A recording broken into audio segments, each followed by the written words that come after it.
Today's lesson in pre-calculus is going to focus on applications and models, growth and decay, as well as compound interest.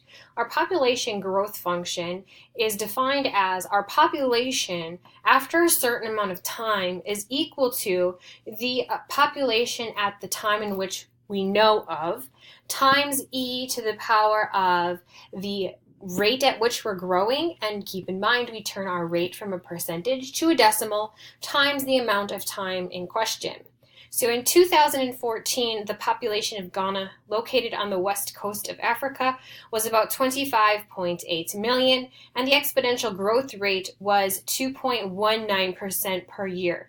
Let's find the exponential growth function. So we want to know what our population is after a certain amount of time is equal to the population we know in 2014 was 25.8 times e to the power of, now we're going to turn our percentage into a decimal, so 0.0219 times t, and it says where t is the number of years after 2014. Because we know our population in 2014 is very specific. Let's graph the exponential growth function, and we're going to use Desmos to do that. So in Desmos, we graph the function, and we see I just replaced our p of t with y and our t value with x, since Desmos likes y and x. I also see that this point right here is actually 25.8 because that is the initial point in which we're talking about. Let's estimate the population in 2018. Well, 2018 is 4 years after 2014, so we want our time to be 4, since time represents the number of years after 2014. So I'll plug in 4 for each of the values, and when I do that, I get an estimate of about 28.2 million.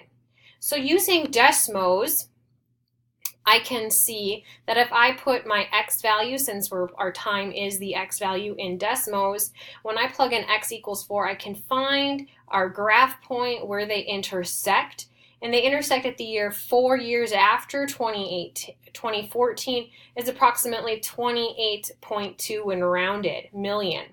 Or if I were to click our little settings button, I can then click into our table and insert the number 4, and I get the same thing. So we can use either feature within Desmos to do that for us. At this particular growth rate, when will our population be 40 million? So we know what our original population is. We know what the rate at which we're growing. Now we want to find out the time in which it will take us to reach a total population of 40 million. So I'm going to replace my y value or my population value with 40 and solve for t. So to solve for t, we know we need to divide each side by 25.8. I also know that if I take the natural log of both sides, the natural log is log base e. So when I have log base e of e, we know that those two cancel one another, leaving us with 0.0219 t. Continuing to solve, we'll divide each side by 0.0219. When I plug and chug into our calculator, we get approximately 20. So the population of Ghana will be 40 million in about 20 years after 2014. So we could predict it could be about the year 2034. If we graph this then, this time we let our y value be 40. We can see where they connect and intersect. Here is our population growth function. Where they intersect each other, our x value is at about 20. We have an interest compounded continuously formula, and notice it's the exact same formula as our growth rate, except this time we're talking about the initial money that we invest into a savings account times e to the power of what is the interest rate that it's compounded continuously times the amount of time it is in the function itself, gives us the amount of money we have. So suppose that $2,000 is invested at interest rate K, compounded continuously. So compounded continuously means we need this exponential growth function, and we know that it grows to $2,504.65 in 5 years. So our initial value that we put into our account is $2,000. We do know that we are getting at the very end a total of $2,504.65 times E over here to the power of K. We don't know what our interest rate is, but we do know that our account is open for 5 years. Now we'll start to solve for our value K. So we'll divide both sides by 2,000. We also know that if we multiply the left and the right side by the natural log cancels out E, leaving us with simply 5K. Notice that over here I'm just keeping it in its exact answer so that I'm not rounding our decimals too soon. Now we need to divide both sides by 5. So when we plug into our calculator all that complicated mess, we end up with approximately 0.045. Now that is our decimal, so to turn it into a percentage, we need to move our decimal place over 2, giving us about approximately 4.5%. Find the exponential growth function. Well, now that we know the rate at which we're growing, we can actually write a function for this information. We know that the original amount that we put into our account is $2,000, and we know the interest rate at which we're growing is at 0.045 or 4.5%. We can use this now to find the balance after 10 years or after any amount of time actually. So we're going to replace our t value with 10. Oh, here's our exponential growth function. As it's listed, we have our 2,000 e to the power of 0.045. Notice that we crossed the y, this is our y-axis, we crossed the y-axis at 2,000 because that's the initial amount that we put in. So it makes sense that our t value or the x value is 0 because no amount of time has passed. So let's find what happens when we plug in 10, where the amount of time is. When I simplify my exponent, I arrive at 0.45. When I multiply, we get approximately 3,136. So we plugged in the value of x. So when I use Desmos and I plug in x equals 10, I can identify where they intersect one another. So after 10 years, since our x value represents years, I will get approximately our y value, which is the amount that's in our account, $3,136.62, just as we had found algebraically. After how long will the $2,000 have doubled? So how long will it take for us to double our money? Well, if we start out with $2,000, double is what we want. So we want $4,000. We can solve for t again. How much time will this take? So we divide each side by 2,000 and we get 2. We multiply each side by the natural log so I can get rid of our e value, bringing down our 0.045 times t, divide by our rate, and I see that t is approximately 15.4. So it will take approximately 15.4 years to double our money. So this time instead of x, I want to know when the amount of money in our account is 4,000. So I replace y equals 4,000 and identify where our exponential growth function crosses the amount that we want. So we want 4,000 in our account, and that happens approximately 15.4 years after the account is opened.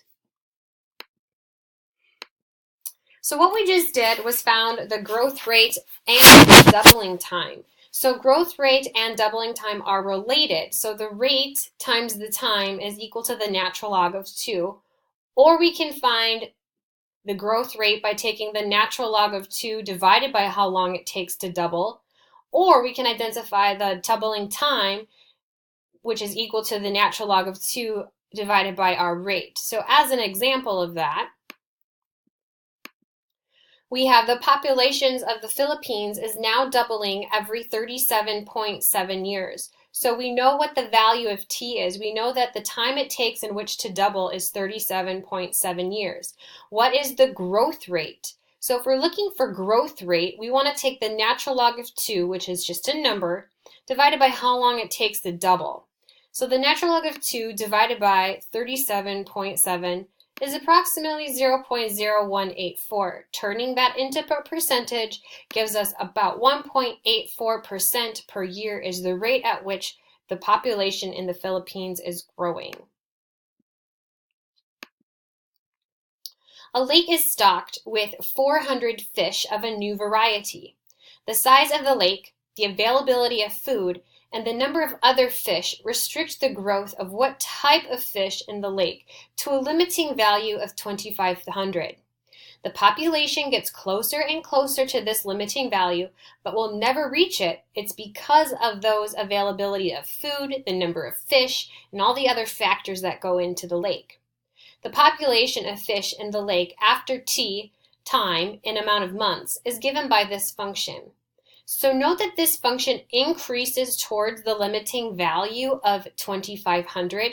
It's directly correlated to our numerator that we had talked about in college algebra. So this 2,500 acts as a horizontal asymptote. So we're going to approach 2,500 for our range, but we're never going to actually reach it. Let's find the population after 0, 1, 5, 10, 15, and 20 months. So what I did in Desmos was I put in the function, I hit my settings, and then I hit the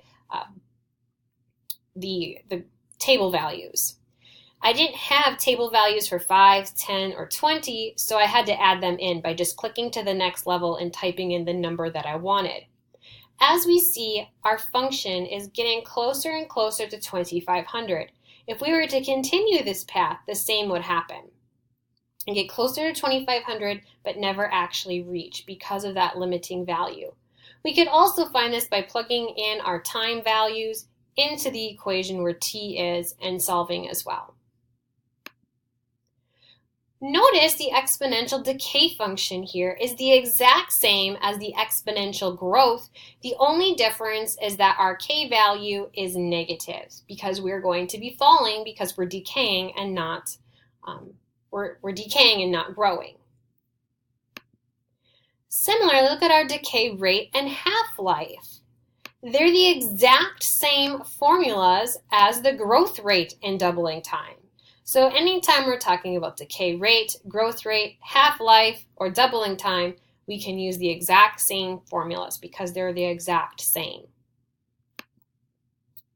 The radioactive element carbon-14 has a half-life of 5,750 years. The percentage of carbon-14 present in the remains of organic matter can be used to determine the age of that organic matter. Archaeologists discovered that the linen wrapping from one of the Dead Sea Scrolls had lost 22.3% of its carbon-14 at the time it was found. How old is the linen wrapping? So in order to determine and look at the exponential decay function, we need to first find out what is the decay rate. How fast is this carbon-14 material? How fast is it decaying? So to do that, we need to find K so we can identify our decay formula. So we want to know the rate. We take the natural log of 2. We know that the half-life, the time it takes to fall in half of carbon-14 is 5,750 years, giving us a rate of approximately 0.00012. We can use this rate in your homework when working with carbon-14 because the decay rate for all carbon-14 dating is the same. Now that we know the rate, we can create our equation by plugging it in. Notice I put a negative in front of here because we are falling, we're decaying. We also need to know what it is, how much of the item we have is left. So if we started with 100% of the matter, it lost 22.3%. That means that there is 77.7% of carbon-14 remaining. But we also don't know the original population. So I'm going to say we have 77.7% times the population when it began.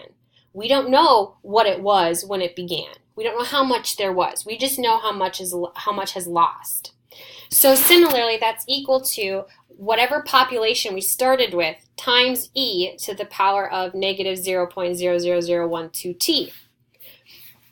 What I can do now, though, is divide both sides by the population sub 0, because we don't know what that is, and if they're the same, if we divide each side by p sub 0, they end up canceling, so that I have just e to the power of our rate times the time.